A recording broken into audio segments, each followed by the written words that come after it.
Jorge Ibargüengoitia Antillón fue un singular escritor de origen guanajuatense. Quizás se podría considerar como el único autor mexicano verdaderamente humorista.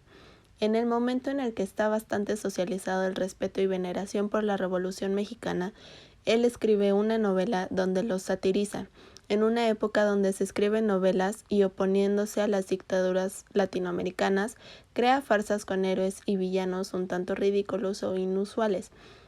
Y cuando se difunde ampliamente el culto al yo, decide crear una serie de cuentos donde no hace otra cosa que burlarse de sí mismo.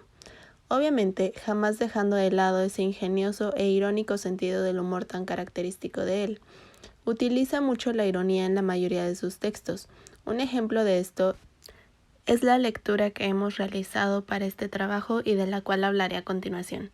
La Ley de Herodes, escrita en 1967, contiene 11 maravillosos y curiosos cuentos, donde se narran principalmente algunas de las anécdotas y datos autobiográficos de quien nos cuenta las historias, y lo interesante es que cada una coincide con las vivencias que ha tenido el propio autor. Por lo tanto, a través de un personaje, Ibargüengoitia nos platica algunas de sus experiencias. La ironía empleada en este texto, desde mi punto de vista, lleva consigo una especie de crítica social y política, y nos muestra cómo tiene influencia y repercusión en el narrador. Conforme avanzas, pasas la página, te picas en la lectura, nos podemos dar cuenta de cierto tono de burla dirigido al actante de la narración por parte del narrador ironista. Quizás sea por la urgencia que tiene el protagonista para que se concrete alguna pasión. También podría ser por la posición socioeconómica en la que está. El autor, quien por obvias razones nos dimos cuenta que coincide con el actante, se burla de sí mismo, ya sea por su impaciencia juvenil o sus desventuras como mal seductor. Seguramente todos recordamos o hemos escuchado alguna vez aquel conocido y vulgar dicho mexicano, ley de Herodes, o te chingas o te jodes.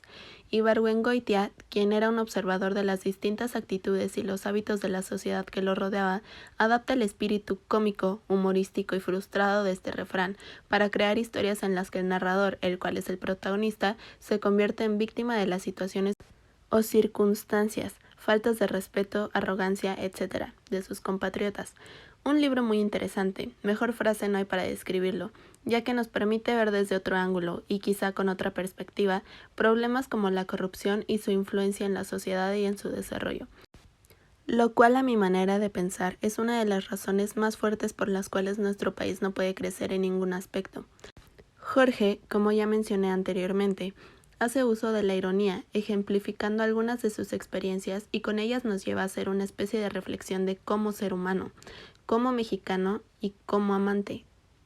Algo que llamó muchísimo mi atención fue el cómo maneja la ironía como una burla concientizadora, ya que primero te hace reír y luego te deja pensando. Los problemas sociales que más se mencionan y más destacan a lo largo de la lectura son la corrupción, burocracia y cómo influye cada una de ellas en la pobreza del pueblo. Cabe mencionar que otra de las cosas que se describen y que lamentablemente es algo con lo que siempre hemos vivido en nuestro país es imposición del poder por medio del uso de pistola y constitución, es decir, la capacidad de ejercer violencia y la ley a beneficio de pocos. A mi punto de vista, fue un libro muy interesante ya que de alguna forma nos deja pensando mucho, tanto en la realidad de nuestro país así como en los distintos factores políticos y sociales que hay en México. Por último, podemos entender la ley de Herodes como un fenómeno que no solamente se da en México, sino que es un problema que se ha esparcido por muchos países en vía de desarrollo.